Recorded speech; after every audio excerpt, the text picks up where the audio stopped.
Beck's Bookstore. Also the presentation of inductees, so we'll be starting now. So to start,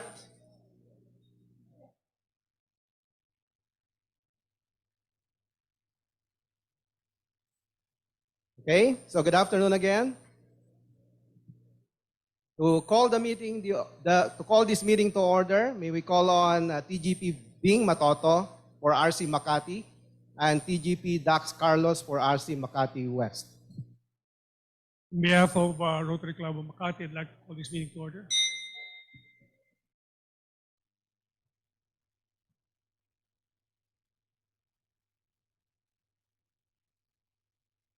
Afternoon.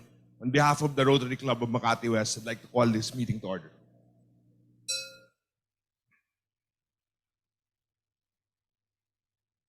All right, for the information of everyone, this is a joint meeting between Rotary Club of Makati and RC Makati West.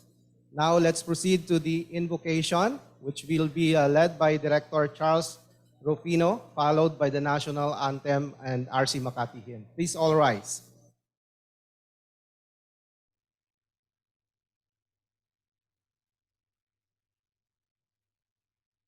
Loving Lord, today we gladly welcome you in our presence as we hold a joint meeting with Rotary Club of Makati and Makati West in your holy name. We thank you for this opportunity with our fellow Rotarians to renew old acquaintances and to gain new ones. We ask you, loving Lord, through our fellow Rotarians and prepared ideas for our honored guest, Engineer Lopez, that you would bestow upon us during this joint meeting. The guiding light that will show us the right path in our search for identity and meaning, the emotional high in our pursuit for beauty and love and fellowship, and the strong will in our search for what is good. May warm friendships, the sharing of our speaker, the lively exchange of thought and hopes, and your divine presence during this joint meeting lead us to the positive conclusion that we are all blessed to be here today. In Jesus' name we pray. Amen.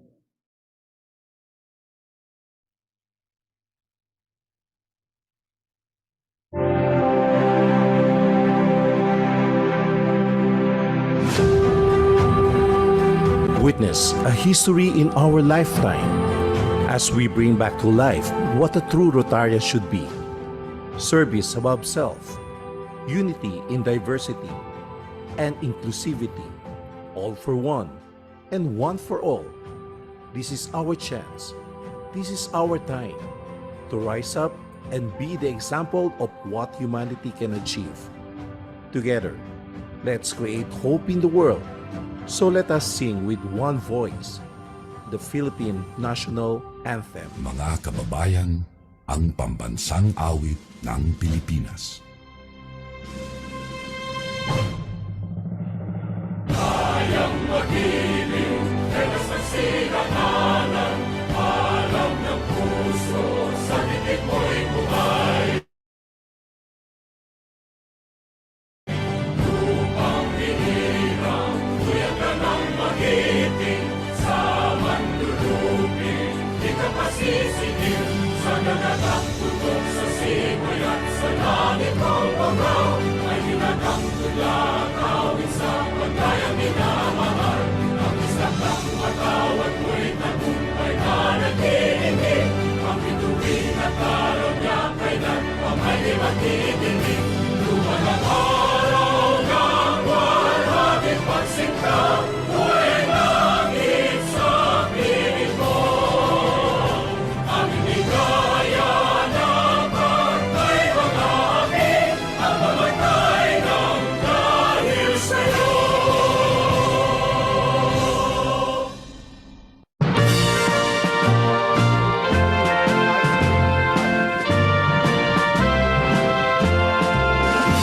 We're the Rotary Club of Makati, and together we stand proud.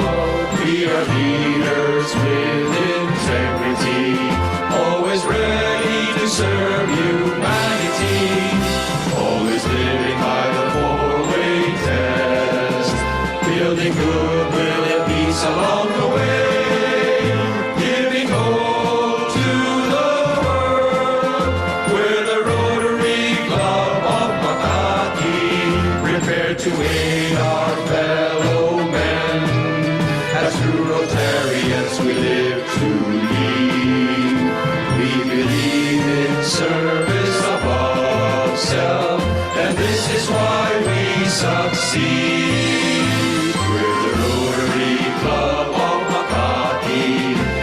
together we stand proud. We are leaders with integrity, always ready to serve humanity, always living by the four-way test, building goodwill and peace along the way, giving hope to the world. We're the Rotary Club of Makati, giving hope to the world. The Rotary Club of Makati. Now for RCM West hymn.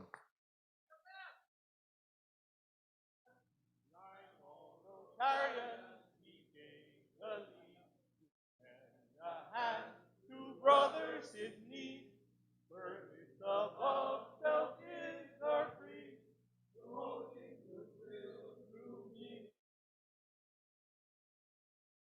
of Makati West, helping communities the way we know best. Men of action, men with zest, we are Rotarians doing our best.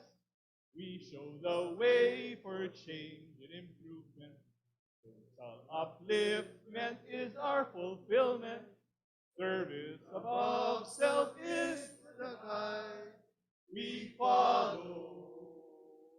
Serving today for a brighter tomorrow.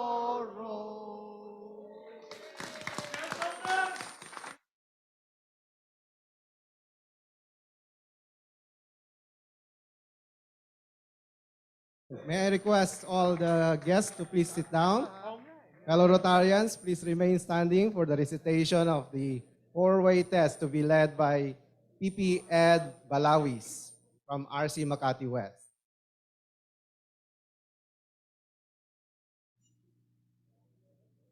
My family name is Balois, but I like the French tone of what you said. Balois is a good name as well. Okay? Today, we are called upon to examine our conscience on the four-way test. Digit past, have I been through to the four-way test? This morning, have I broken any of the four-way test? This afternoon and the forthcoming days, do I plan to ignore and do away with the four-way test? Follow me as we recite the four-way test. Please raise your right hand and together we restate the four-way test. Of the things we think, say, or do, is it the truth? Is it fair to all concerned? Will it build goodwill and better friendships? Will it be beneficial to all concerned? Dear Lord, help us obey the four-way test. Thank you. All right, thank you, PP Ed. Now let's, fellow Rotarians, please, you may now take your seat.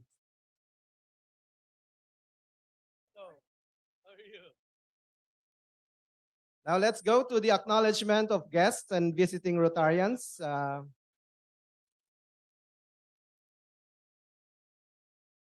We have to go around the table for this cause, or you have the list?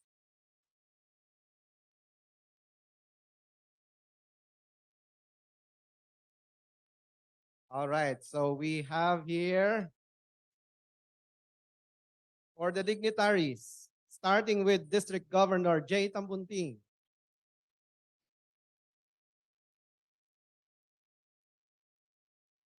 Governor or past District Governor Tony Kila. PDG Peps Bengson. And DGN Reggie Nolido. For Rotary Anns, we have Marca Arkende and Miss Yvonne Kwan, who is attending online. We also have 4 inductees, and they are as follows. We have J. Bernardo, Anton Cabrera, Michael Su, and Shijo Bargesi. Pardon me if I mispronounce your name. Okay, and for our other guests, we have Miss Lisa Munoz, guest of IPP Michael. There she is at the back. Welcome. We also have Mr. Gustavo Palacio, guest of Director Rodrigo Figura. Welcome, sir. We have Sag Allen Duyan, RC Parañaque Sukat. We also have Andrew Bendero of Rex Bookstore.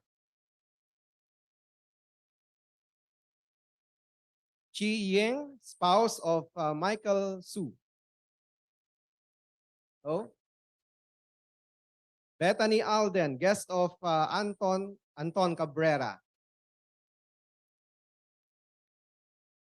Miguel Gumila, guest of PP Roland.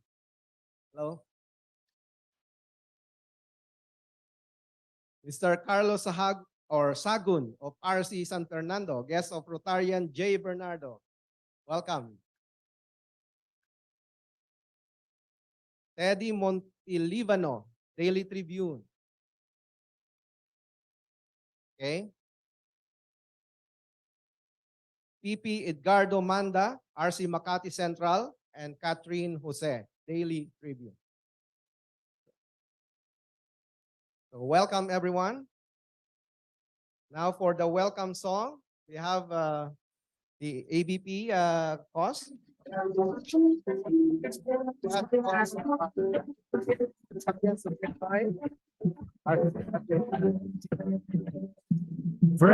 of Rotary, all friends of Rotary, we greet you. We want you to feel that our friendship is real. We are glad you're here today. So take back home a little cheer. Regards from all the fellows here. And when once more you're here adored, come again, our friends, come again.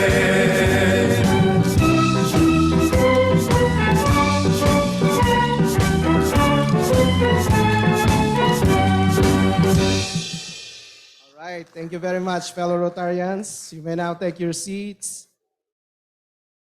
Let's now proceed to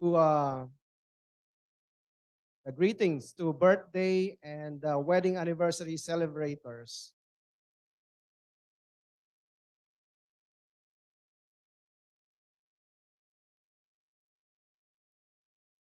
For the birthday celebrants, we have Rotarians Andy Manyalak, September 28.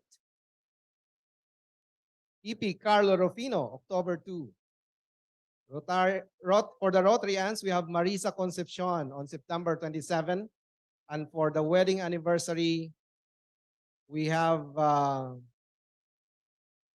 Secretary Reggie and Say Ponferrada on October 2.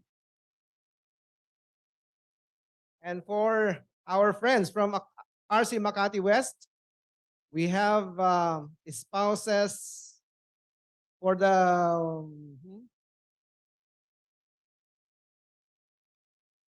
we have Miss Ana Valerio, September 26. BP Dino Tumatul, September 28. Rotarian JP Prado, September 29. And Rotarian Mark Sambar, September 30. And for wedding anniversaries, we have PP June Albendia and spouse Lisa, September 26. And Rotarian Nori Reyes and Lau, or Rotarian Nori Reyes Lau and spouse Lily on September 28. So let's now have the birthday song. We have for our birthday celebrators and wedding anniversary celebrants.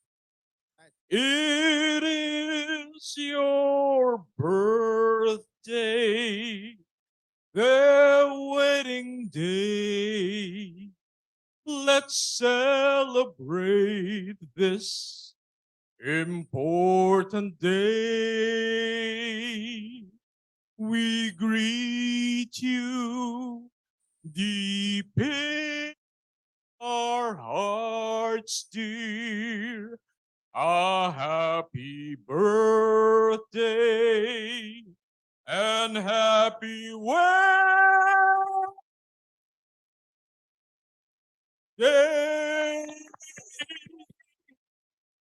All right. Thank you, DJ and Reggie Nolido, for serenading our birthday and wedding celebrators. Now let's proceed to the next part of our program. We have the club functions and committee announcements. Anybody who would like to announce their committee activities and functions? Anyone? All right. If there's none, let's proceed to the next part. We'll have the presentation of the inductees by PDG Tony Kila.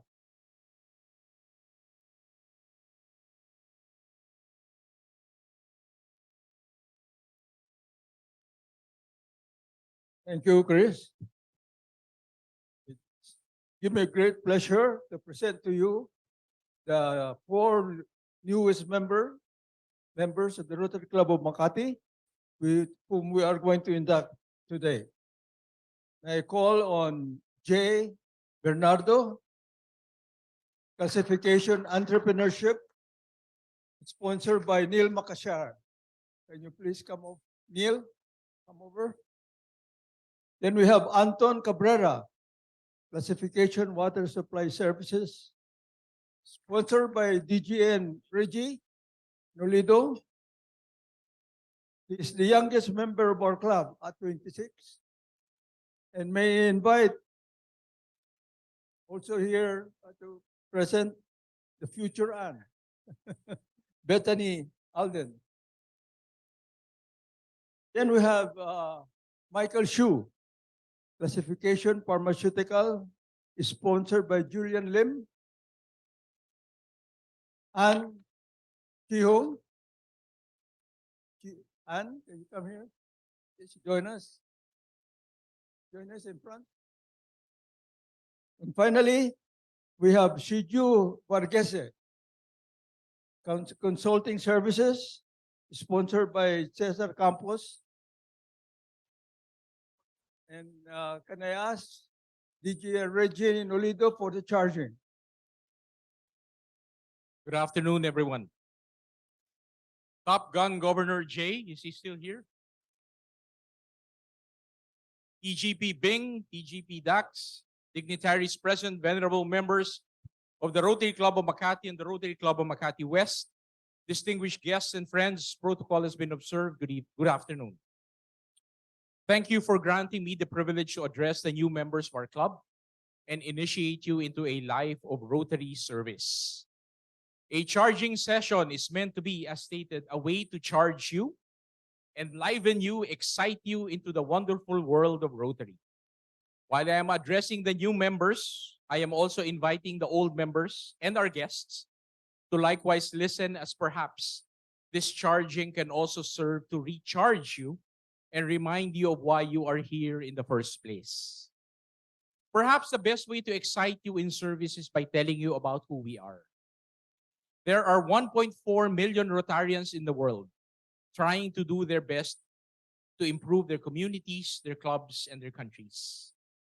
Rotary is often at the forefront of any civic initiative to address the needs of the poor, the hungry, the weak, the sick, and the lost. There are so many examples of how Rotary has made a difference in the world, but allow me to point out just one. How many organizations can claim that they have almost solely been responsible for the nearing eradication of one of the most deadly diseases in the world, polio? When Rotary started addressing the problem of polio in 1979, starting in, of all places, Guadalupe Viejo in Makati, at the very site where our building stands, no one thought that some 40 years later, wild strain polio type 1 can now only be found in 3 countries. If all polio eradication, this guys is important, listen to this. If all polio eradication efforts stop today, within 10 years, polio can paralyze as many as 200,000 children each year. Through continuing vigilance, Rotary has made a difference in saving millions and millions of children from the debilitating effects of polio. But we don't have to look so far. Our club, the Rotary Club of Makati, in its 57 years of existence, has been a solid contributor to the development of our community. Our club established the first post office in Makati to service the growing needs of businesses flocking in the city. We founded many livelihood programs that taught people how to be self-sustaining. Our Books Across the Seas program has given out almost 16 million books in its 3 decades of existence. Our feeding program of Ready have lifted barangays in many provinces from severe malnutrition. Through our Hatch program of BOM, we drive innovative thinking amongst young entrepreneurs. Through our ARC project, we develop barangay-based economies by creating symbiotic relationships.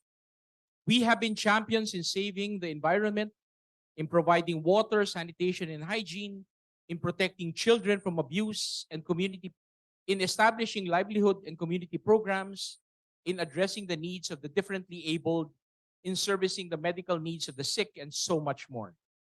I invite you, gentlemen, to read through our coffee table book and be amazed at how much this club has done.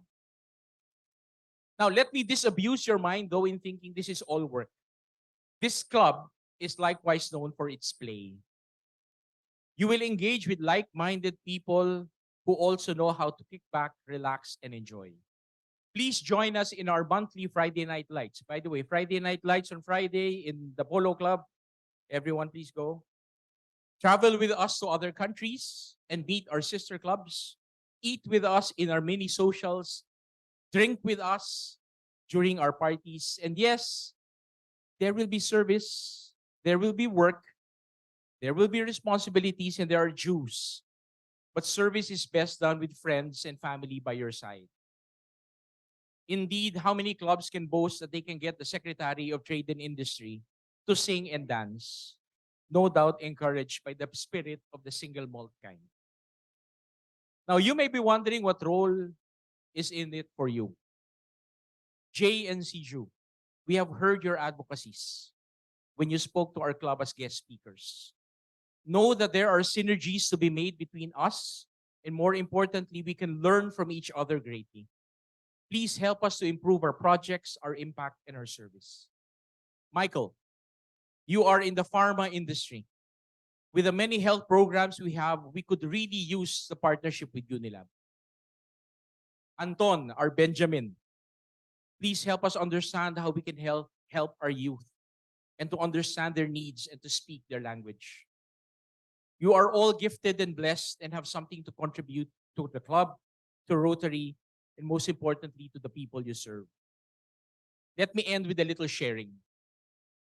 During my presidency of our club, I have had to attend quite a number of projects. My favorite would always be the one when we help children. I recall this one time when we were distributing Christmas gifts to children of our feeding program in Calatagan, Batangas.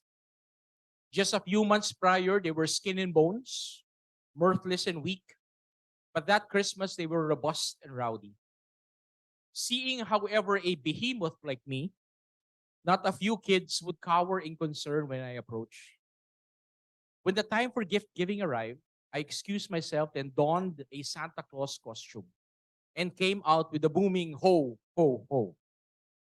The kids, with nary a thought, lunged towards me and jostled to get onto my lap. One kid, who just a few moments ago was afraid at the sight of me, was now stoking the false white beard I had on. He looked into my eyes, was a bit confused and asked, "Bakit ang itim mo?" But nonetheless, hugged and played with me as he would have with Santa. You cannot underestimate the joy you can bring to the hearts of the weary, the hungry, and the lost. You want to know what making a difference is like? Meet the people you serve. Meet their gaze, listen to their concerns, know their stories, and see hope flow from their hearts. So my question to you now, gentlemen, is this. Are you prepared to make a difference and create hope in the world? Can I hear a yes? Thank you very much. TGP Bing, may I request you to please administer the oath to your new members and that are prepared to be inducted. May I invite all Rotarians to please rise to lend solemnity to this occasion. And while they are getting inducted, I ask you to reaffirm your commitment to be of service to Rotary. Thank you and good afternoon.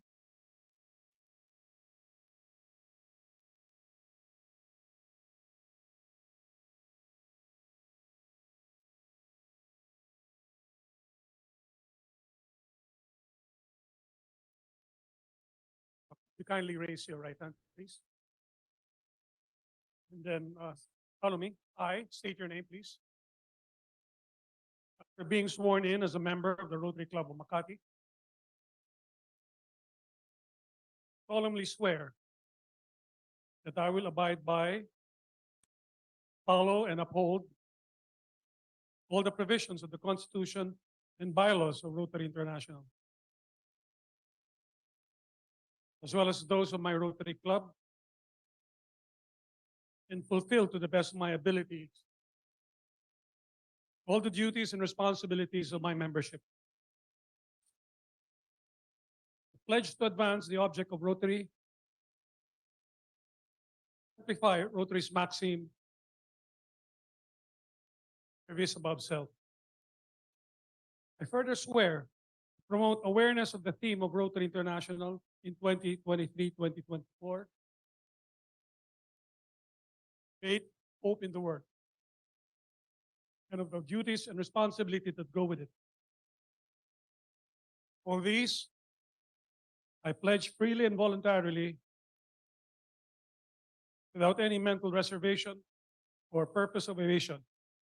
So help me God. Congratulations, gentlemen. Welcome to Rotary Club Makati.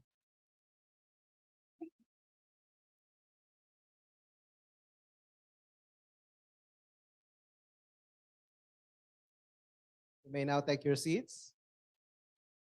Fellow Rotarians from RC Makati, you may now start queuing up to sign the aprons.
All right, once done signing the apron, please settle back down to your seats, and we still have a lot of um, items in our agenda for this afternoon.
Is this free, Bob?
All right. Thank you so much, PDG Tony Kila, DGN Reggie Nolido, and President Bing for the presentation, charging, and induction of our new members. Welcome again, Rotarian Francisco, Robert, Michael, and Shiju. Now let's go to the next part of our program.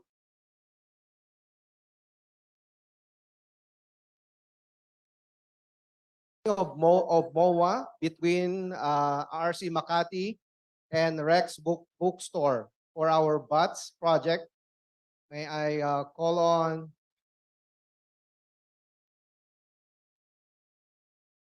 all right, so we will be having the signing of the memorandum of agreement between Rotary Club of Makati and Rex Bookstore Inc. May I call on Mr. Andrew Stephen Bendero, General Manager, Shared Support Services, to sign on behalf of Rex Bookstore. For the Rotary Club of Makati, we have our President Bing Matoto, who will sign on behalf of RC Makati. We also have Director Rodrigo Segura and Mr. Jay Savage to witness this momentous occasion.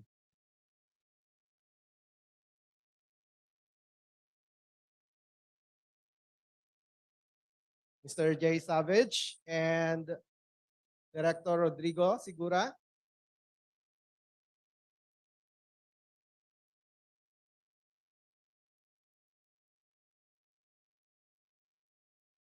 Jay, are you there?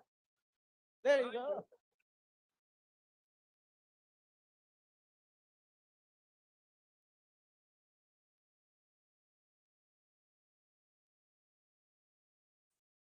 The agreement being signed will make Bookstore a major partner and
The program spans 6 months, providing each child with a daily nutritious hot meal and a glass of milk. But it's more than just meals. Mothers lead the way planning, preparing, and serving these vital meals while also learning essential skills. Educational classes cover crucial topics like nutrition, meal planning, sanitation, personal hygiene, and overall health. This holistic approach empowers families for healthier living. Since 2004, the Rotary Club of Makati, in partnership with Kabisig ng Kalahi, has touched the lives of over 5,000 undernourished children. This year, we've allocated a budget of 2 million pesos, reaffirming our commitment to making a lasting impact. Join us in making a difference. Together, we can brighten the future of these children. Together, we're changing lives one meal at a time.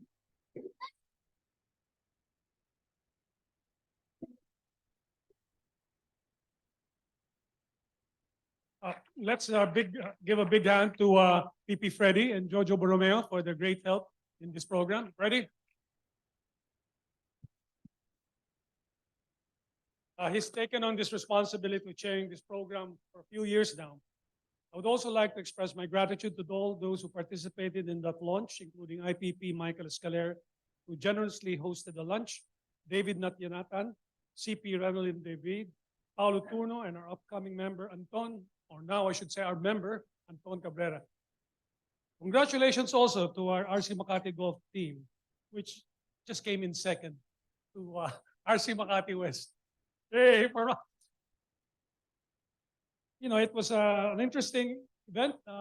It was marked, unfortunately, by a mishap that happened to DGN Reggie Nolido.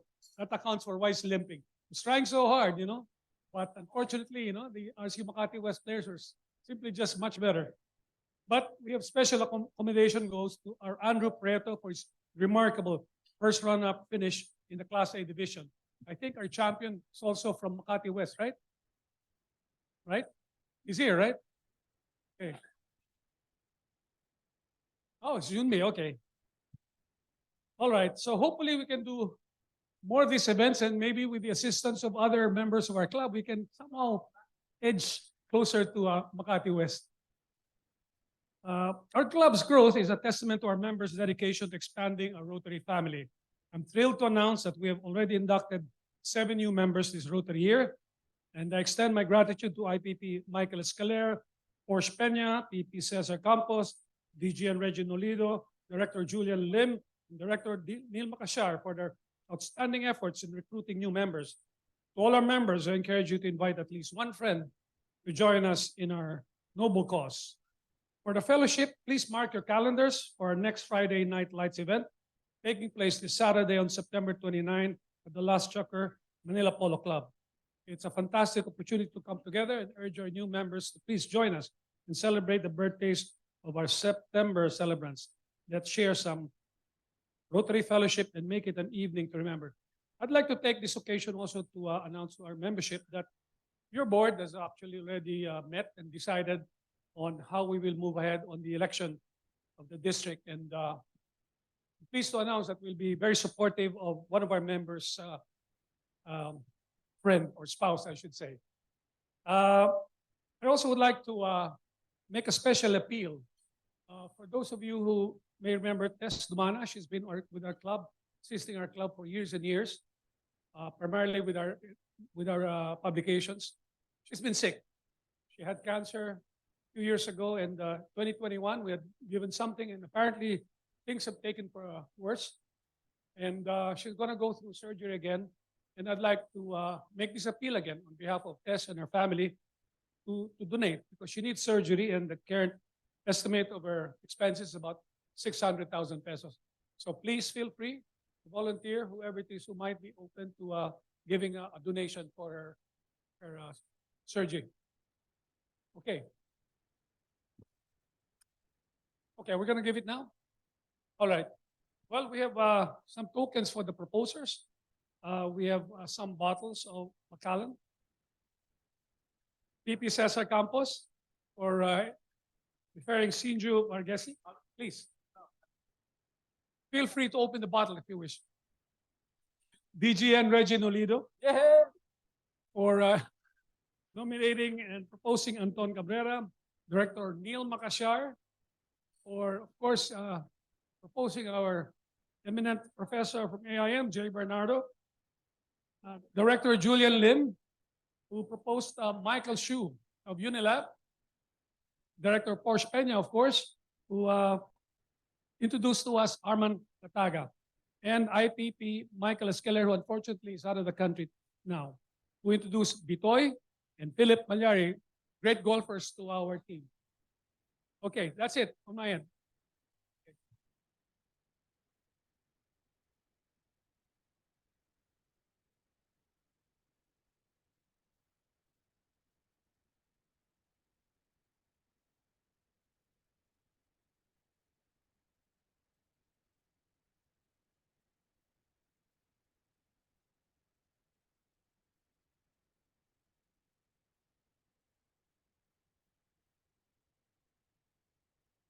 Thank you, TGP Bing Matoto. Now let's please welcome TGP Dax Carlos for his part on the President's time.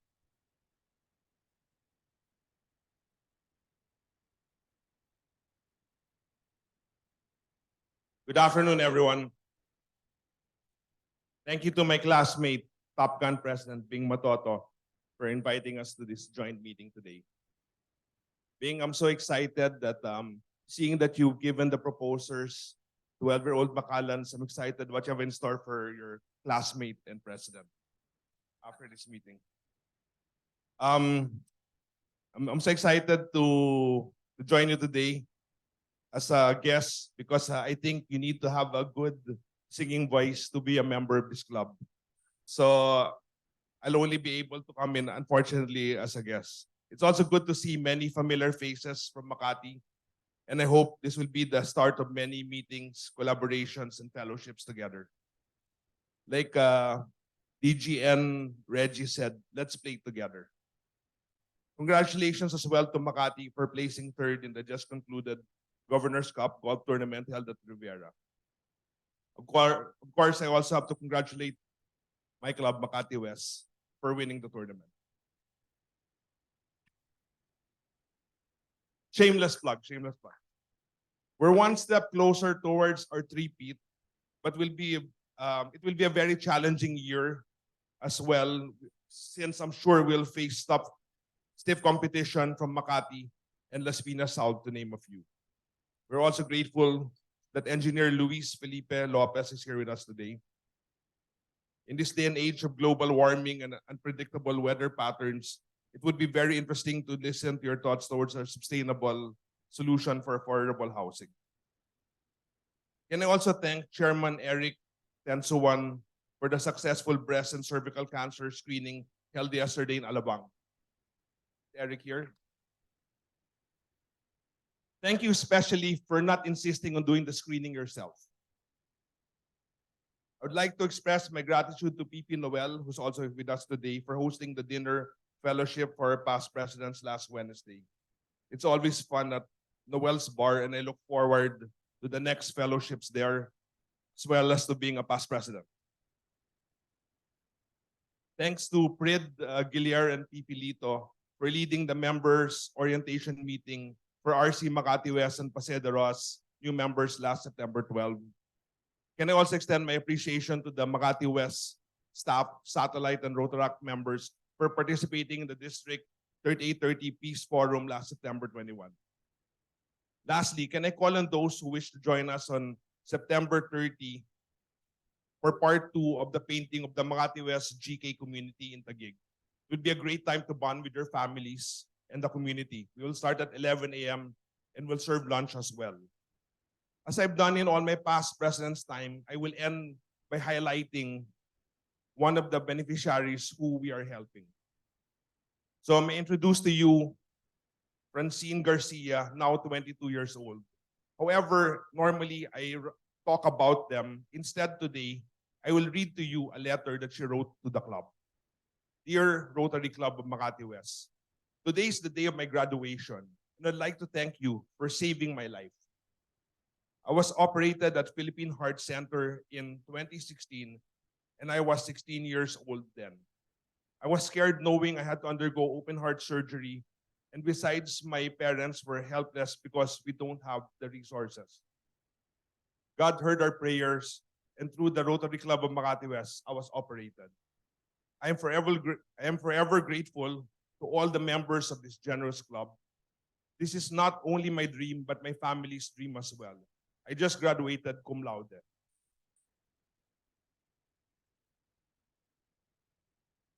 Thank you for the gift of life. I love you, Makati West.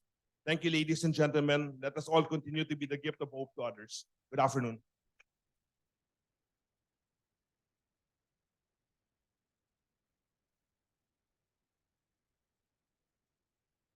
Okay, thank you, TGP Dax Carlos. He told me earlier that one of the requirements to be a member of the RC Makati West is to be a golfer. So, go Tony. I think we should consider.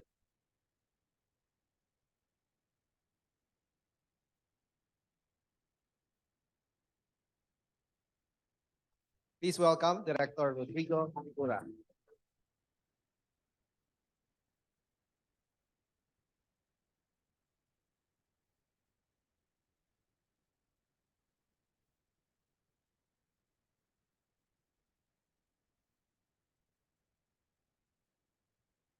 Okay, first of all, thank you, Makati West, for being with us today, and congratulations again for beating us in Riviera last week. Good golfers you are, and I hope next chance we can also prove our skills with in the district. Anyway, I invited today kababayan of mine. He's from Colombia. He comes from a town by the name of Sevilla in the northern part of El Valle. El Valle is a state where most of the sugar cane is produced in Colombia, but the mountainous region in the north of that state they are coffee growers. So he comes from a family of coffee growers, but at the same time, there's a lot of bamboo in that region. And he started venturing into bamboo at a very early age, making furniture and making other goods with bamboo. So he started with that and became a real passion for him. I'm going to start by saying that he was an advisor of infrastructure and structural engineer for the government long time ago for the Ministry of Culture of Colombia. In Colombia, the Ministry of Culture is also in charge of taking care of the old houses and the patrimony of the nation. So they have to be abreast of how to maintain and all this work is done by people with Felipe. Later on, he went to work with a company in the northern part of the country, also dealing with bamboo and other woods. From there, he had the chance to meet people from the Hilti Foundation based in Liechtenstein, and he decided to join them, and he landed in the Philippines in 2014. Since then, he's been doing a lot of work developing these materials and treating these materials to build houses for the poor people in the country. So he's been doing a lot of social work and many activities here, but social work is his idea also. And building these houses is part of his advocacy. So I'll leave you with Luis Felipe, our Colombian expert in bamboo.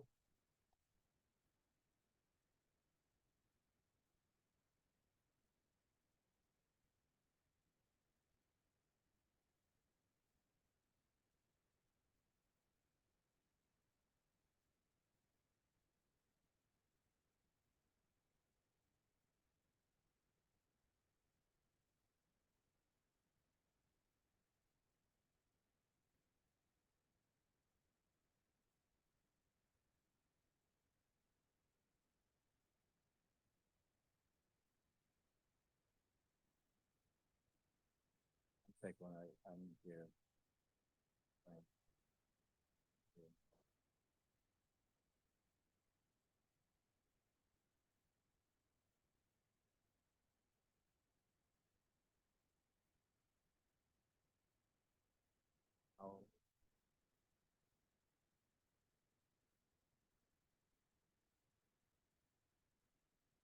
Magandang hapon. That's all that I can say in Tagalog. So From now I will continue in English. So first to all, thank you very much for the Rotary Club Makati for inviting me. President Bing and Rodrigo, thank you very much for opening this space and this opportunity to share what we are doing in the Philippines. I think I hope you will enjoy and we will have a very nice presentation. And at the end, I will be open to answer all your questions. So my presentation for today is like a cuento. You know what that means in Filipino, no?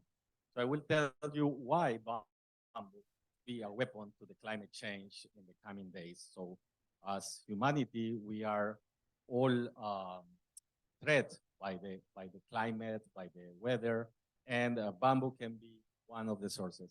So this picture is my landscape in Colombia. And as you can see, it's like any landscape in the Philippines. So we are full of trees and bamboos everywhere. And this is the town that Rodrigo was mentioned. This is where I came from.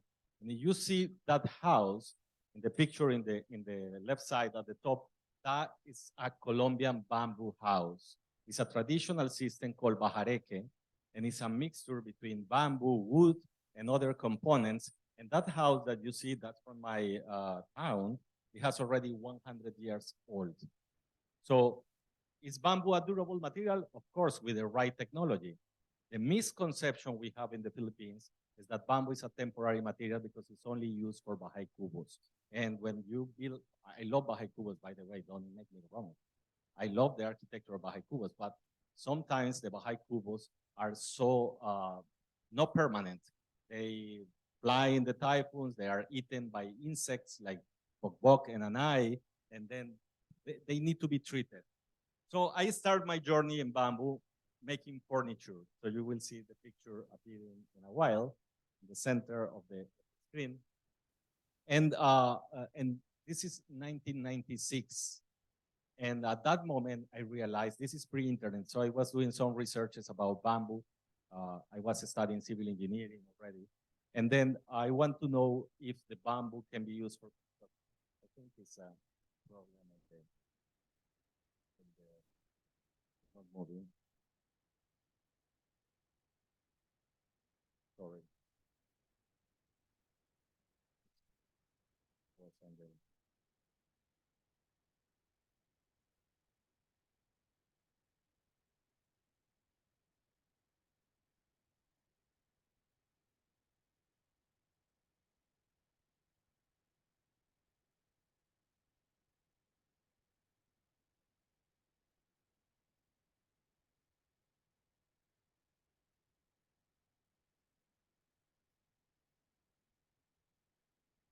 Okay. So, as I mentioned, in 1996, there was nothing talking about technical documents about how to build with bamboo. And I grew up in this town when we have practically 80% of the houses built with this system that I couldn't understand why. So I decided to make my research and my bachelor thesis about the system. But then I started to find things like some problem in the communication for the presentation. There. So these fossils from the desert in Argentina is more or less 10,000 years old from Catamarca that shows some fossils made of bamboo in a settlement for human beings. So humans have been in the Americas for almost 13,000 to 15,000 years. So that means since humans were walking in the Americas, they were using bamboo. But I am quite sure if we can find any fossil in the Philippines, you will find bamboo fossils also in settlements of Filipinos in Asia and other places in the world. Bamboo has around 45 millions of existence in the planet. We as humans only 200,000 years working on this planet. So we have been using bamboo forever as a structural material. This is not a new movement.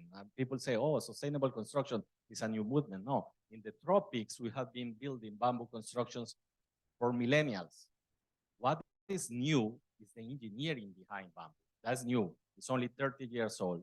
So you look the world, you find the Mayas made these bamboo huts in bamboo, the Cunas in Panama and Colombia making also their houses with bamboo, the Taironas in Colombia, In Ethiopia, the tribes also use bamboo for construction. In Indonesia, these beautiful roof structures are all made of bamboo. And in the Philippines, our low Bahay Kubo is also made of bamboo. So every country has its own version of Bahay Kubos. And we have been living in this kind of constructions. But this typology of construction is vernacular and is not durable. So we need to improve the technology that we can compete with new technologies, because that is what we need. So in my research, I have been working in research for a long time. I decided to try to understand where these technologies came from.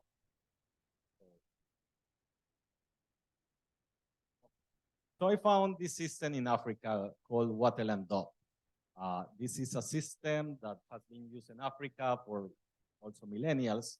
Since the humans go out of the caves, the first construction system they did was something like this. And this is not made of bamboo itself. This is branches of trees and some plaster made of mud and even manure from animals.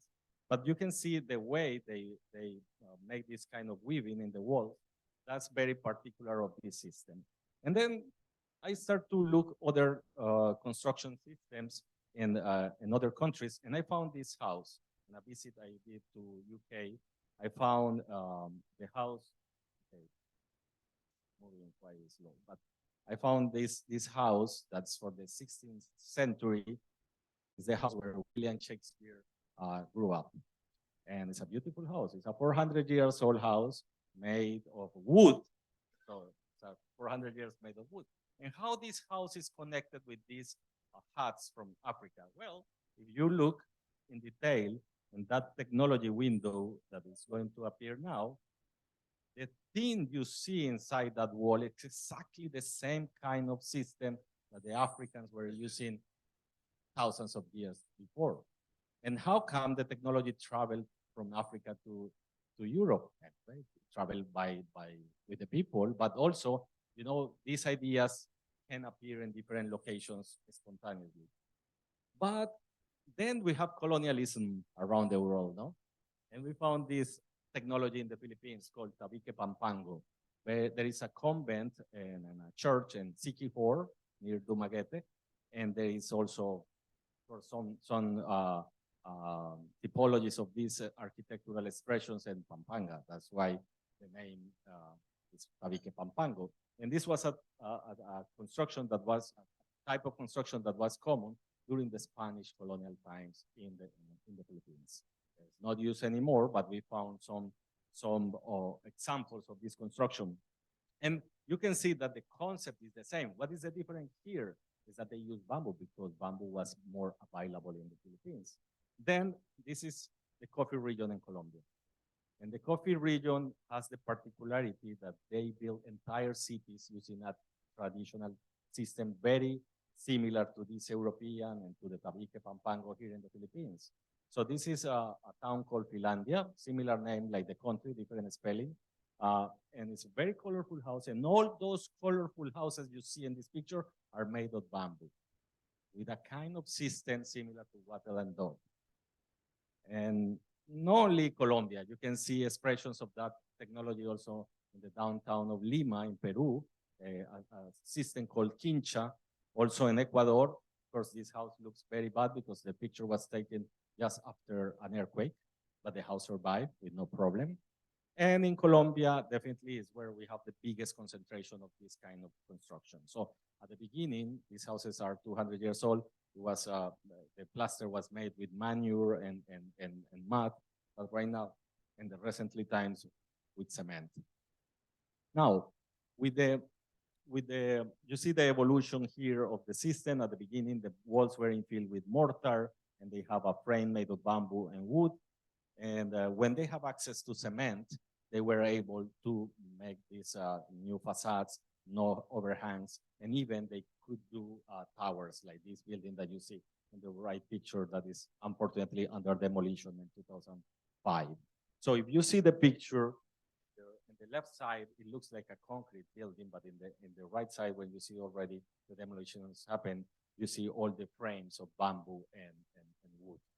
And unfortunately, with the new materials coming, concrete, steel, masonry, coming to the markets in the 50s, the system started to going and no use anymore. So in other words, was condemned to disappear. However, 1999 was a tragedy time for Colombia. And we have our probably strongest earthquake in history that kills around 2,000 people, and it was in my region. And the city of Armenia, only 50 kilometers away from my town, the earthquake kills around 2,000 people, and most of the victims, 95% of the victims of this earthquake were in buildings made of concrete, masonry, and other heavy materials. And what happened with these traditional houses made of bamboo? Well, they survived pretty good. You can see the picture in the top left side. In the right side of the picture, we have this collapsed concrete building, but the houses just across the street were these old bamboo houses, more than 100 years old. And we are like Filipinos, we don't know what is maintenance. So these houses are no maintenance at all. So we think that things are durable forever. So in the picture in the center, also the house behind the collapsed building is a bamboo house that survived with no problem. And most of the victims were in that neighborhood in the right side picture. It's called Brasilia neighborhood. 800 people died in houses made on masonry. And the picture in the bottom shows a collapsed bamboo house. I am not saying that the system is totally indestructible, but the way the bamboo houses collapse is totally different to the way the concrete houses collapse. So the people have more chances to survive, and the houses are 2 or 3 times lighter than the concrete houses. So in terms of safety, I'm talking about earthquakes for now, no typhoons yet, but talking about earthquakes, because in South America, we don't have typhoons, by the way. We have same earthquakes as you have here, because we are also in the ring of fire of the Pacific Ocean, but we don't have typhoons. So this earthquake was the game changing for the system. The Colombian government saw the evidence, how many people these houses saved, and all the people were living in concrete houses. We were not talking 2,000 deaths, probably 10,000 or 20,000.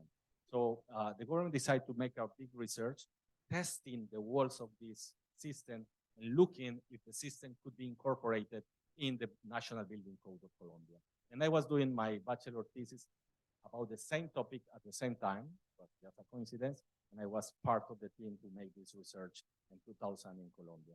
And we did a lot of tests. I am not talking about numbers because all of you will be asleep, especially after the lunch. But we tested the walls, and then later we test a 3-dimensional modules. We did all these tests in the National University in Medellin. And what we were looking is to compare the results from the walls. We can predict the behavior of these 3-dimensional modules. If that's possible, means you can normalize and standardize the system, and you can create a code.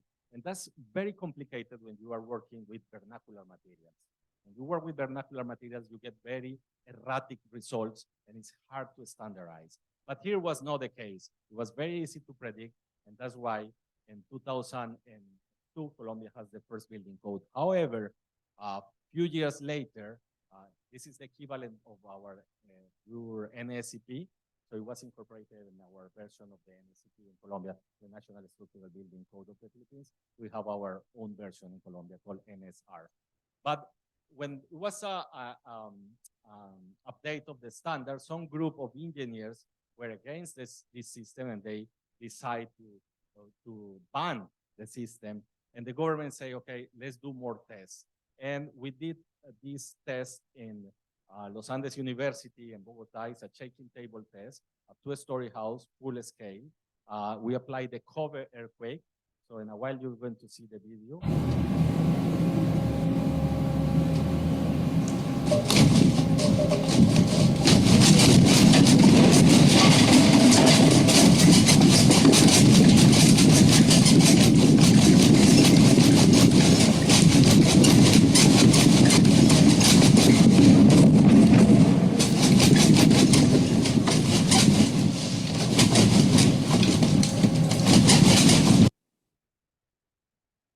I think we have a problem in the connection because here it was shaking a lot.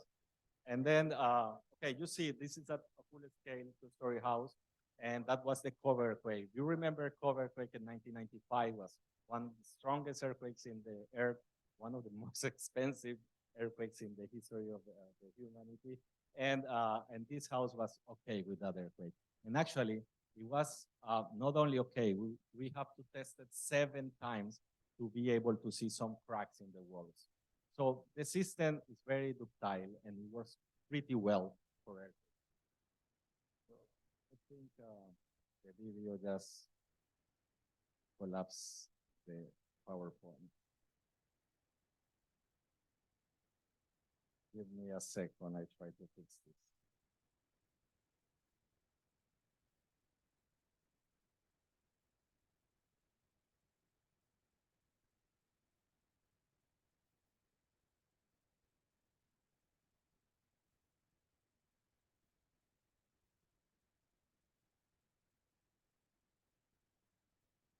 So after that, the government confirmed that the system should be in the building code. And then Colombia became the first country in the planet to have a building code that used bamboo as a structural material.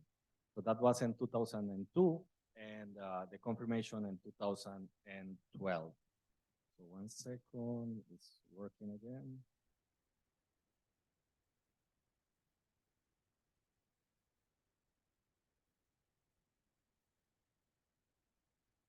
So this is the Colombian building code. At that time, the last version was the 1998. It's the same as in the Philippines. It's supported by a law. Colombia is the law 400. And then Colombia became the first country ever. But that building code was only to make houses, 1- and 2-story houses, not for this kind of construction that you see in the picture. That's a church in Cartagena, Colombia, designed by the famous Colombian architect Simon Vélez. But that typology of construction was not allowed with the system that I showed you before. So in 2009, a new building code for these constructions was included. And I will tell you the story, how we developed that code. So in 2008, I was hired by this Colombian architect. He's like a diva of the bamboo architecture in the world. And I was hired to make a full-scale test of that building that you see in the left side picture. So that is a test for an exhibition that will happen in Brazil in 2009. So I have to make some models and computer to predict the behavior of that building and look if with the load test that we're planning to execute, we will survive. And that project is part of this exhibition. The Nomadic Museum is an exhibition supported by the Rolex Foundation. And the picture you see there behind, quite dark, is an exhibition in the Zócalo in Mexico City. That was the previous exhibition before I joined the project. And then the pictures that are shown in this exhibition is the work of the Canadian photographer Gregory Colbert. And the idea here was to make this bamboo building in São Paulo, Brazil, and because there was no regulation for bamboo in Brazil, the government requests a full-scale test of the structure. So you can see some parts of the building in Mexico, but this is the same typology that we use for the project in Brazil. The different shape, of course, we have these big galleries with a live roof, using grass roof in the top, and in the center of the structure, we have this theater that is 25 meters span. And this is the specimen for the test, the picture that you're going to see in a few seconds. So you see that the specimen has the real roof with the grass. And this was done in Colombia in a town called Chinchina near the city of Manizales. And then the engineers from the government of Brazil came to this town to see the test. And the people from Rolex Foundation also flew from the US to see the test. And then initially, there is no earthquakes in Brazil, neither typhoons.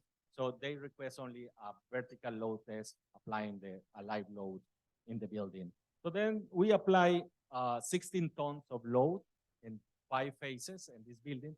However, the engineers request a lateral load test in the last minute that we didn't prepare.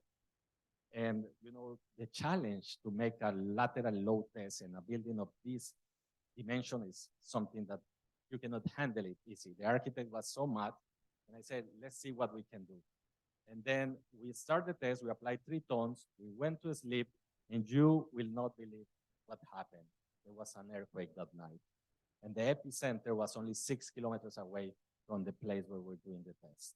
It was a 5.2 magnitude earthquake, quite deep, 136 kilometers deep, but was very strong. So I wake up very early because the earthquake was around 4 a.m. So we will continue the loading test at 8 a.m. So I ran to the place of the test to verify if the building was still standing. Because 6 a.m. I still have 2 hours to escape if the building collapses. So fortunately, the building was okay. And the important thing about this research is that we learn how to make models in bamboo. And with that, we discover that the bamboo structures has a big deformation, and the main reason is the connections type. So most of the connections in bamboo are fish mouth connections, and those are connections made by hand.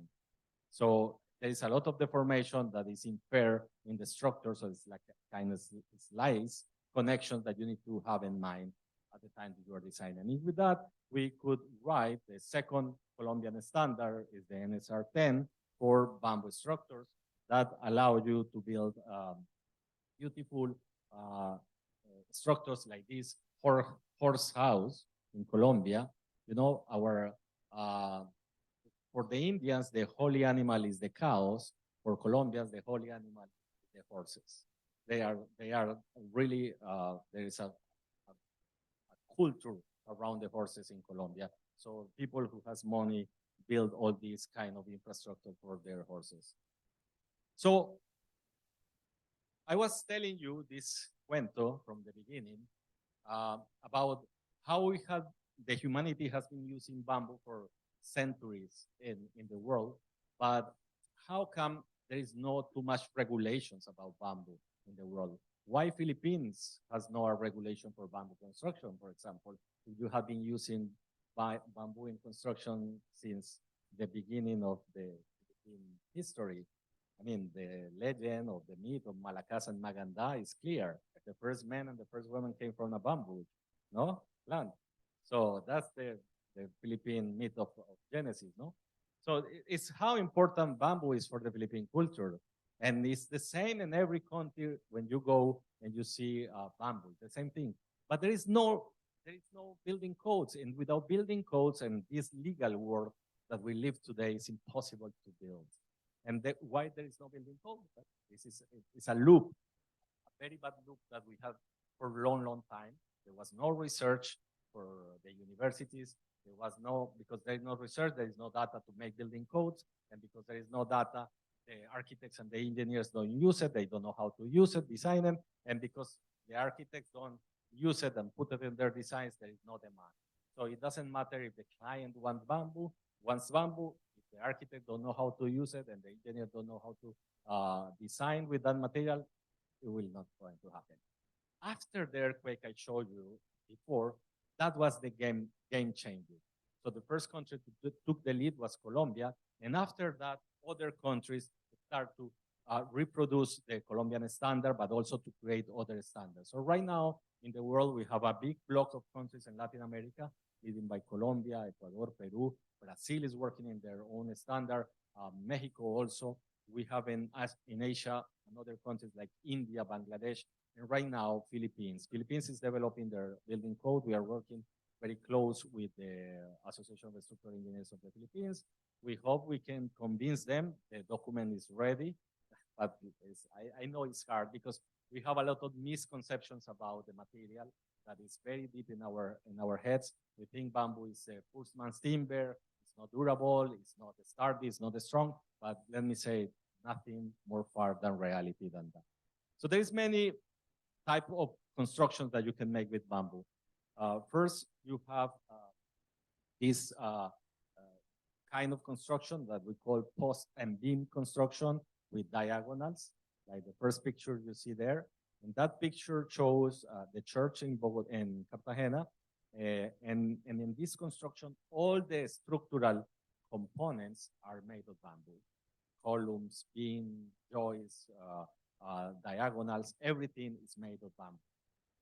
And we have another system. It's a shear wall system, or how we call it in our foundation here in the Philippines, cement bamboo frame technology.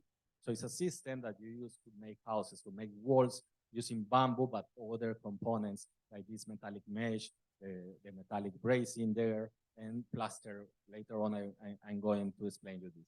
This is also an initiative here in the Philippines. It's called Cubo. They make tiny houses using laminated bamboo. So laminated bamboo is an industrial process that you transform the round poles into blocks that looks like wood or panels that look like plywood, and then you can do that. That's a bamboo house, but it's a heavy industrialized product, so it's not affordable. It's for rich people only. And then we have new systems like this using bamboo slats. This is a yoga temple in Tulum, in Mexico, and even you can do urban infrastructure. I have two friends from Bogota here, and they probably know this bridge very well. This is called the Guadua Bridge in the 80th Avenue in Bogota. It's a bridge that is in one of the main avenues in Bogota, and it's already 21 years old. It was built in 2001. It's a pedestrian bridge, of course, and it's still there, and don't require more maintenance than the metallic bridge in the city.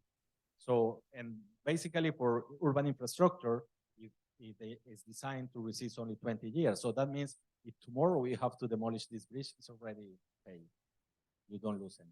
Anyway, that's the cuento. That's the story of bamboo construction. So in the last 30 years, there is more and more research about bamboo in many places in the world, especially in Europe and the US.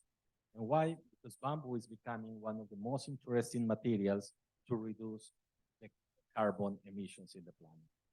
So here in the Philippines, why I'm here in the Philippines? So in 2012, the Hilti Foundation, Hilti is a company from Liechtenstein that produce drills and anchors and things like that. They have a branch here in the Philippines, and they have branches in the whole world. They have a foundation, they have a social responsibility arm, and they decide to explore alternatives for social housing in the Philippines, in other countries, but sustainable. Make it with sustainable materials. There is no business behind this. There is no Hilti trying to produce houses to sell houses. There is no Hilti trying to develop tools for bamboo to sell in the future. No, this is pure charity and social responsibility. And then in 2012, I came the first time to the Philippines just to research about the bamboo species in the country, to understand the context. I was practically living in Los Baños, Laguna, doing tests in FPRDI Laguna in Los Baños and UP, and understanding if we can adapt a technology like this one, like the cement bamboo frame here in the community. And when you talk about innovation, people used to think that it's always modern things, high tech, but innovation is also understanding our roots, understanding our materials, the traditions, and making them better. So that's what we are doing. And why we want to use bamboo? That's the key question. So please look the graphic in the left side of the screen, and you will see the carbon emissions per year per sector in the world. And you will notice that 22.7% of the carbon emissions in this planet came from construction industry. And nobody is talking about that. You don't see this in the media, but it's a reality. And in 2 years will be the first source of contamination in the planet. We are using more cement and steel than ever. And we will use more and more and more every day. Yes, countries need to develop, we need infrastructure, but we need to stop for a while and think if we can replace at least some components of the construction for sustainable materials that have less carbon footprint. And there is only 2 materials in this planet that can help us to reduce that. One is wood, and the other one is bamboo. In the Philippines, we don't have wood. We don't have commercial forest that we can use like in Europe and the US, but we have plenty of bamboos. And bamboo is the most sustainable plant on earth. Do you know how fast a Kawayan tini grows? It grows 20 centimeters per day. You literally can see it growing. 20 centimeters. You only need to wait 3 years to harvest a bamboo to be used in a construction. It's a machine of photosynthesis. It grows. There is nothing that grows faster than bamboo on the earth. There's one algae in the ocean that grows faster, but that's in the ocean. Anyway, this is a machine to sequestrate carbon and to produce oxygen. So when you use bamboo in our houses, I will show what kind of houses are we doing in the Philippines. We reduce the carbon footprint by 60 to 80%, depending on the configuration of the house. But you also create jobs in the countryside. You are involving the poorest people in the country, the farmers in the value chain. If you build an entire neighborhood using CHP blocks, farmers don't get anything from that. You only benefit big corporations. I mean, I have nothing against big corporations, but you only benefit cement producers and steel producers. But we need to think also there is other people that can get benefits about this. So this is BASE. BASE was created in 2014 by Hilti Foundation in the Philippines. And our mission is to create a system and houses solutions that are sustainable and affordable for the poorest of the poor in the Philippines. And why Philippines? Why no Colombia, for example? Because Philippines is a big laboratory. You are one of the most challenging countries in the world for a civil engineer perspective. You have 20 typhoons every year. You are in the middle of the ring of fire, full of earthquakes. You have volcanoes, landslides. I mean, all the natural disasters that you can imagine happen in this country. But aside of that, we have 25% of the population living under the line of poverty, less than $1 or $2 per day. So that's a huge challenge. You have metropolitan cities like Manila that are full of people that you need to attend. So you see all of that. This is a very complex country. If you can make a project like BASE work in the Philippines, you can make it work in any place in the world. Because if we apply this in Colombia, we don't have typhoons, but we have earthquakes. So it works in the Philippines that have earthquakes, you can do it there. In the Caribbean, they have earthquakes and typhoons, so it's also easy to work. If you work in, I don't know, in other countries that, like Fiji, for example, they have only typhoons, so you can move there and do projects there. So we set the foundation in 2014, and one of the first questions is where to get the bamboo. And I have meetings with my friend Edmanda, who is here, and then we start to explore. There is a lot of bamboo? Yes, there is hundreds of thousands of hectares of bamboo. Are they well managed? No, not that well. People know how to treat and process the bamboo? Not too much, to be honest. So we start to train farmers. We help communities to create treatment facilities. Right now, we have a network of 6 treatment facilities that we don't own. It's owned by other organizations. Like in Murcia, Negros Occidental, when a cooperative of farmers set a treatment facility, and we help them to build the infrastructure. We teach them how to treat the bamboos. We actually lend the money to build the infrastructure, and they pay us through bamboo that we use for our housing projects. And also in Dumaguete, for example, there is another enterprise that is doing treatment. We have another partner here in Batangas and Nasubo. We have another one in Dumaguete and Bukidnon and Davao and Cotabato. And in all these places, the facilities are run by third parties that we transfer the technology and we teach them how to do. But the big question when we start operations in the Philippines is, this was exactly what Hilti asked me is, yes, Luis, you show us your beautiful video of the check-in table, whatever. But what about typhoons? We don't have typhoons in the Philippines. Actually, as a structural engineer, we don't care about wind in Colombia.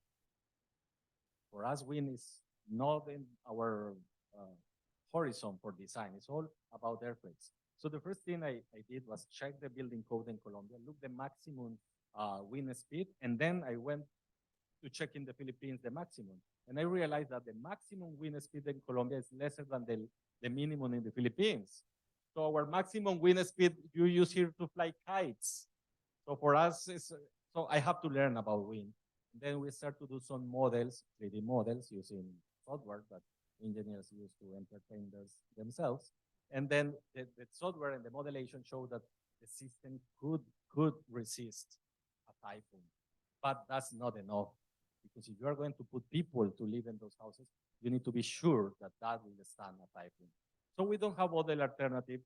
In a country with 20 typhoons per year, we just check in the map where those typhoons hit normally, and you find that Bicol is like a magnet for typhoons. Every year, one of the big guys hit Bicol. So we built these 3 houses in Guinobatan, Albay. So you see the 3 houses from the left to the right. The left house is the most reinforced house with a Cuatro Aguas roof, that is the best roof for typhoons. And then you start to reduce the reinforce of the structure. I mean, so the house in the right side is the less reinforced house. I don't know if you're familiar with the tale of the 3 little pigs and the wolf. They make 3 houses, and that's the test that we did them. And then you see the ladder and a post there. That's a satellite weather station. So we built these 3 houses in 2013 in Guinobatan, and we installed some instruments to measure wind speed. And the only thing that we need to do after the construction is to wait for a typhoon. So the houses were completed in November 2013, almost the same time of Haiyan, but Haiyan didn't hit this area.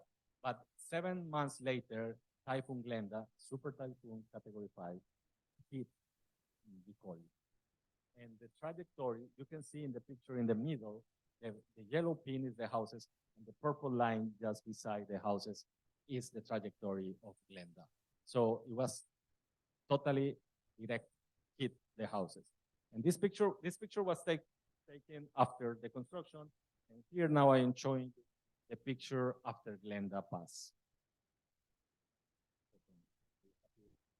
So basically, there's two or three important things after the Pass of Glenda. Still waiting for the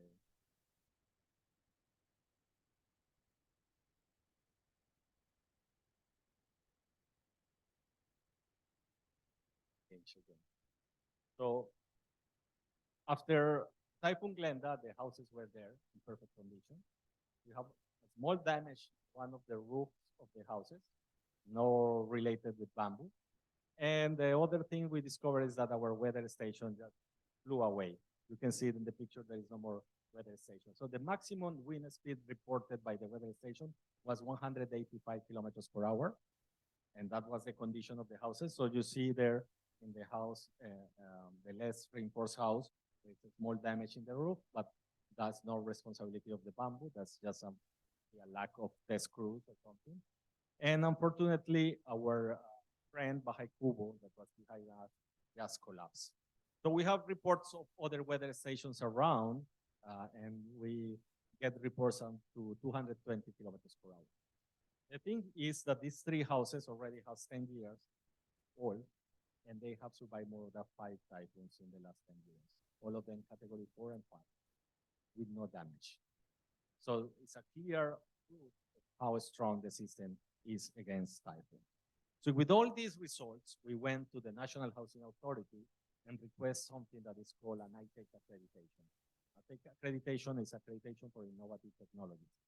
Why is that? Because this system is not in the building code in the Philippines, so I cannot get a building permit if I want to build a house, even if it's for poor people. But getting an ITEC accreditation that is given by the National Housing Authority allow me to get building permits. And why is that? Because the regulation, like the National Building Code, is very slowly. We are waiting already for 3-4 years for the new code to appear, but the innovation is faster. There is people with new ideas and new technologies every day. So that's why those accreditations exist. Anyway, so we came at the end with a technology that we call cement bamboo frame technology, and we claim it's typhoon resistant, earthquake resistant, fire resistant, and insect resistant. So we treat our bamboos so they are not anymore eaten by bugs and an eye. That's forever, actually. We hire the best French engineer for treatment wood. We bring him here to the Philippines, and he developed the best treatment ever for bamboo. And then that is already done. So our rate of infestation is 0.02% per year. So that's human error. And then the fire resistant is because the firewall, meaning the wall between the two houses, that wall need to resist at least 2 hours in a fire. So that wall is totally plastered in all its faces, so the bamboo is not exposed. And we tested in a laboratory in Bogor, Indonesia, and we get 2 hours of rating. So here I will show you some pictures of the process of construction in one of our houses. This is a project that well, the houses there in the picture on the top, that was in Bacolod. This one is in Sicogon Island. This is a relocation site for some projects that Ayala Land has there. And then Ayala Land contact us to make some houses for the fishermen of the island. So we are building some units for those people in Sicogon and the Iloilo province. So initially you have an excavation and a foundation like any conventional construction. So you elevate your bamboo walls to put away from the humidity of the terrain. We prefabricate all the panels, either in the treatment facility, in this case, because Sicogon is an hard access place. So we bring the bamboos and we assemble the panels there. And then you will see now how easy and very light the installation of these panels are. One second. So a house could be built in only 2.5 weeks. So there is only 3 weeks. The panel fabrication and the slab.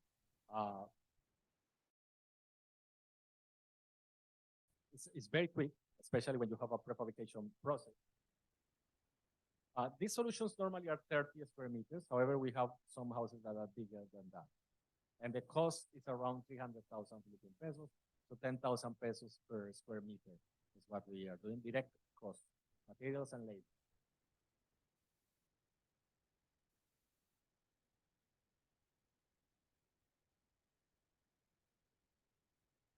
We're having problems, technical problems. I'm waiting for the slide to appear.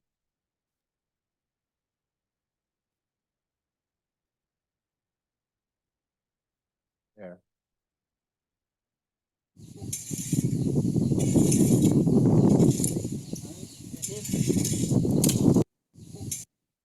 So, yeah, having problems with the presentation. So, while we see the next slide, I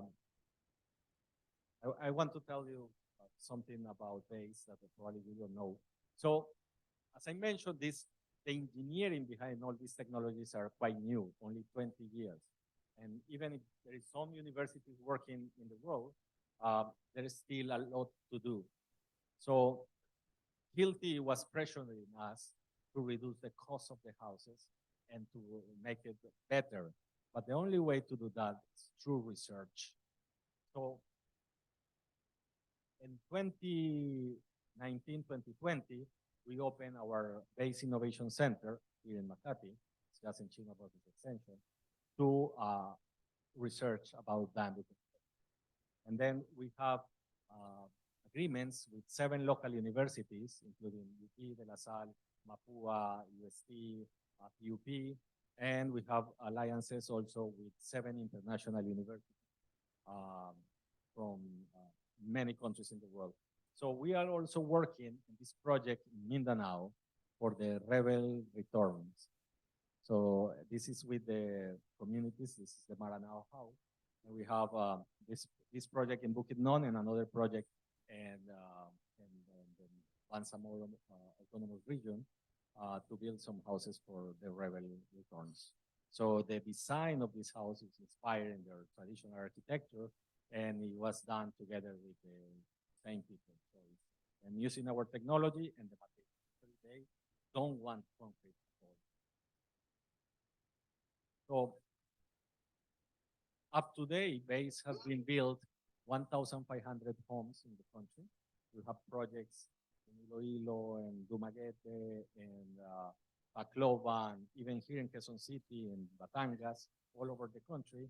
And in 2020, we start a collaboration with Habitat for Humanity Nepal, where we already built 500 homes in Nepal together with them. So we are sending Filipino engineers to Nepal to train the Nepalese.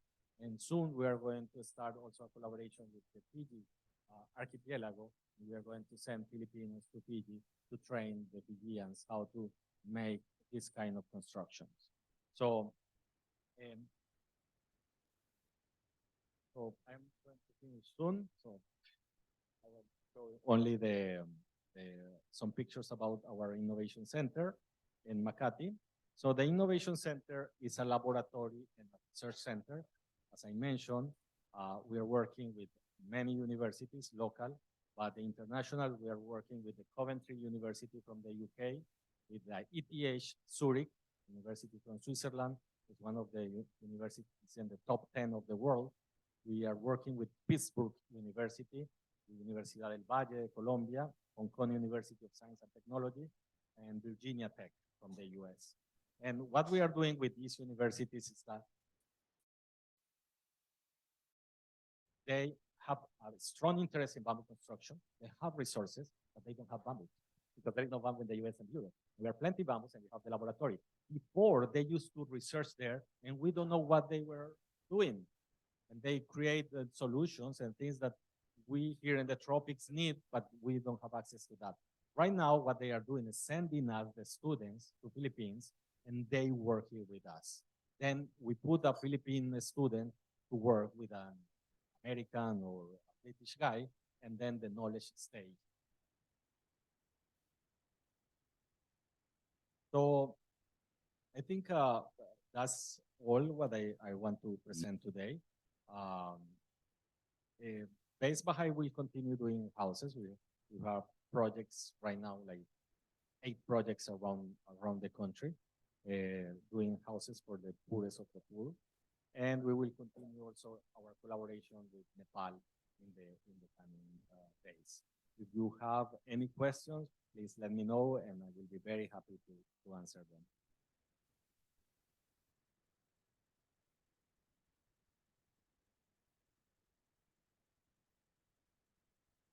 All right, I was given a go signal to extend for another 10 minutes, so we can accommodate 1 to 2 questions. So thank you, Engineer Lopez, for that very interesting and informative presentation. So let's now open the floor for questions. Yes, sir.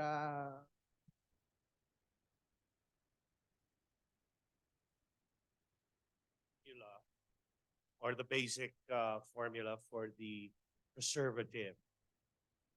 I heard that it's copper sulfate based or something. That's actually more used for wood. The copper sulfate is more for wood. Yeah. But what about bamboo? Yeah, for bamboo, so one of the things we did at the first time was to look at the traditional methods, to understand, because tradition is always important to look. So the first thing we saw is that the local people used to put the bamboos in the sea.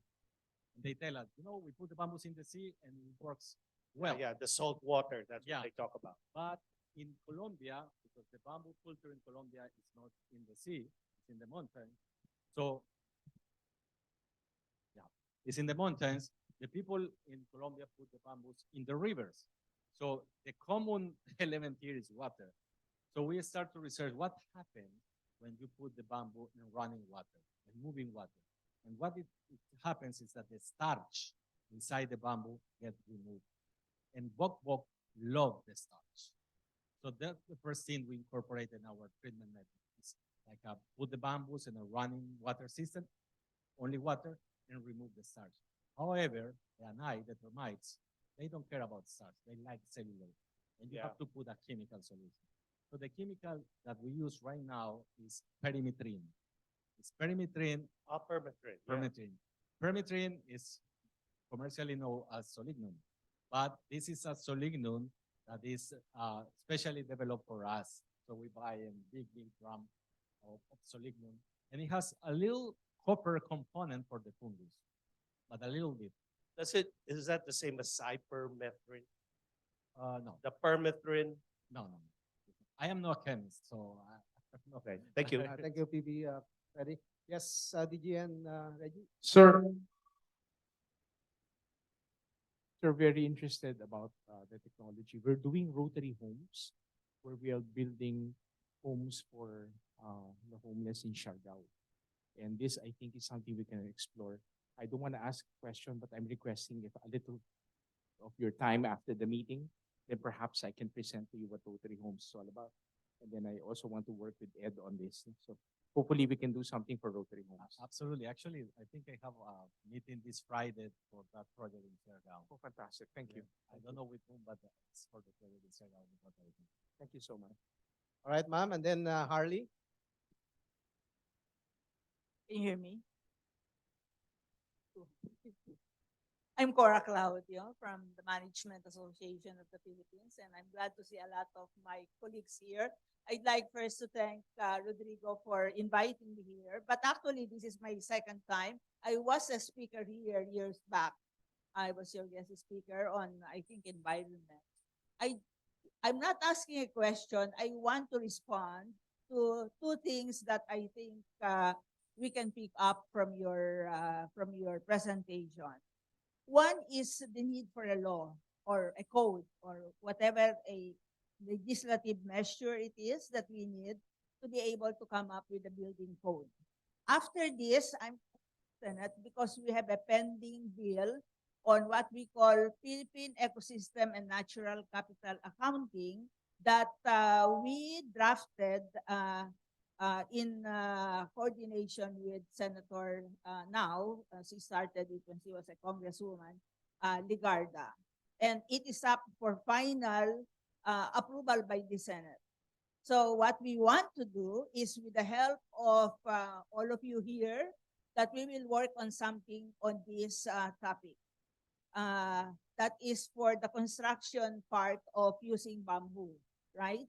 But in the Philippines, we're really considering three areas that, well, two of them are in crisis right now. Food, bamboo for food, and this is another response that I'd like to challenge this Rotary Club to be involved in.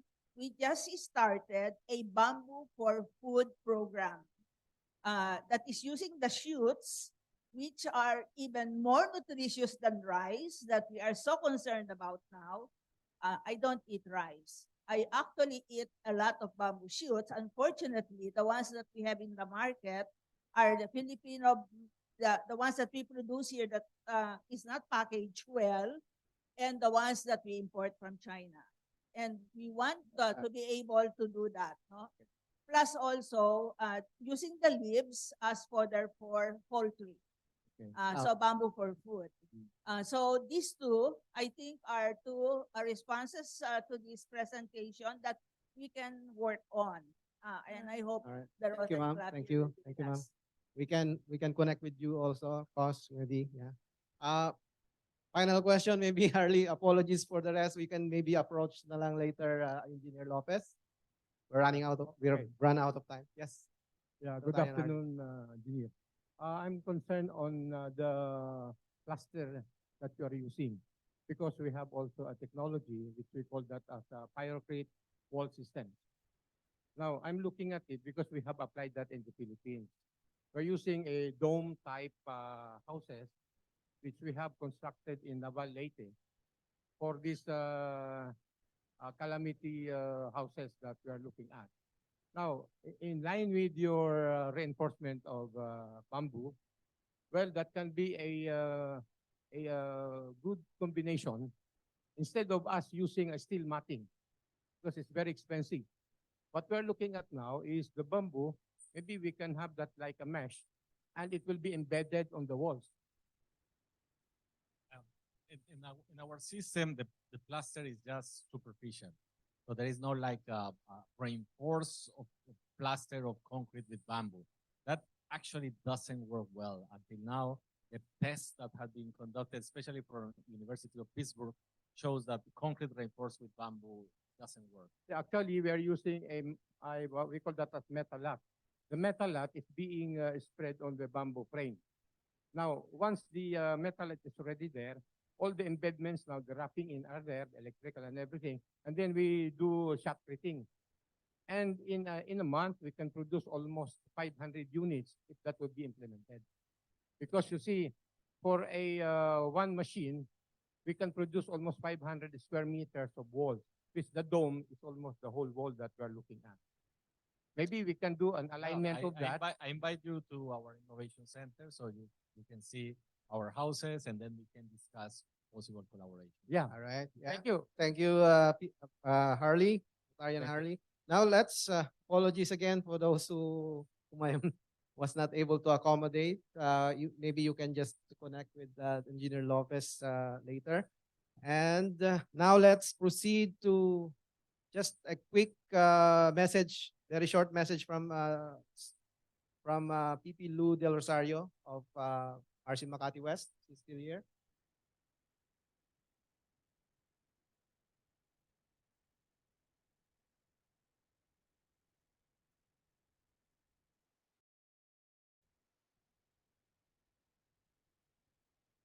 Good afternoon. AP Bing.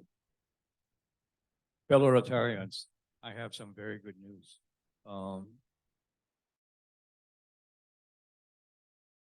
20 years ago, we started Gift of Life International, where we were giving open heart surgeries for kids who cannot afford it. This time, I'm very, very pleased to announce and thank the Rotary Club of Makati West for the 200,000 donation. Makati, I'm sorry. Correction. 200,000 donation to the Gift of Life, where you are going to be operating on 2 kids and give them life. Thank you again, Makati.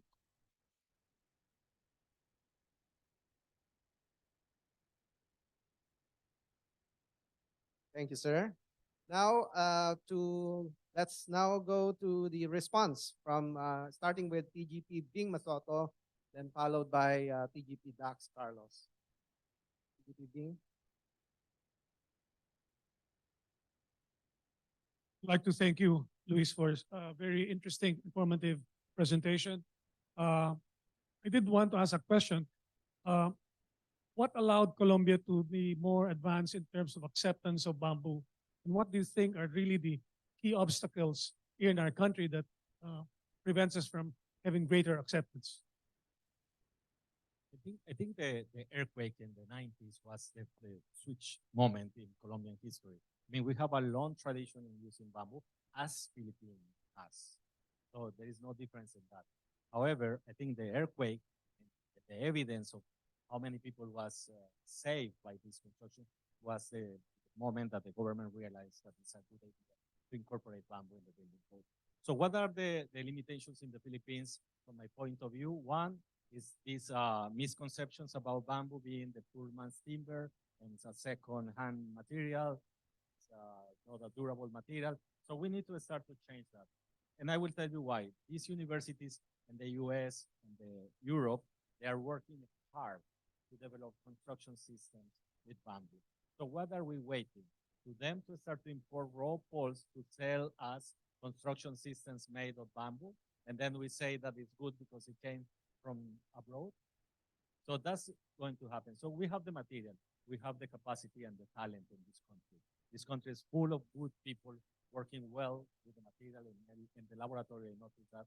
And I think it's a matter of time until we convince the local authorities like the ASEP, the Association of the Structural Engineers of the Philippines, to incorporate this material. All right. Thank you very much, Luis. And again, thank you again for gracing our occasion. TGP Dax. Okay, before I give my response, can I please remind my fellow board members and advisors to proceed after the meeting to Swiss in for the board meeting that we'll be having after this meeting. And I'd like to again thank Top Gun President Bing and everyone in Makati for inviting us today. So Engineer Luis, thank you so much for imparting your knowledge and joining us today. As you heard, we have this Gift of Life project, and on behalf of the Rotary Club of dedicate one operation for Enrique Christopher Del Castillo, an 8-year-old from Rojas, Palawan, a recipient of our club's Gift of Life project. We'll put it under your name, and you've saved a life, so we hope that the karma and the blessings of the universe go upon you for that one. Thank you. All right. President Bing, are you supposed to?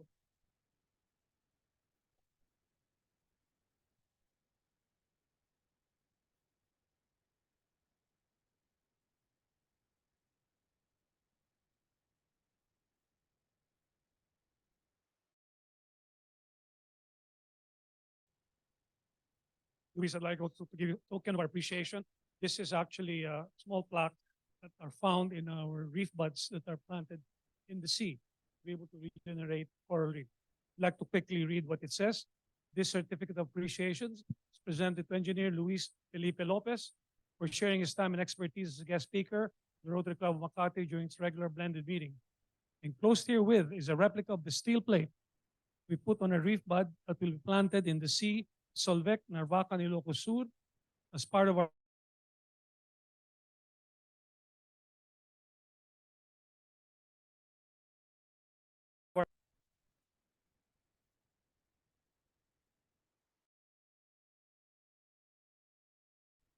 I'd like also to present our coffee table book.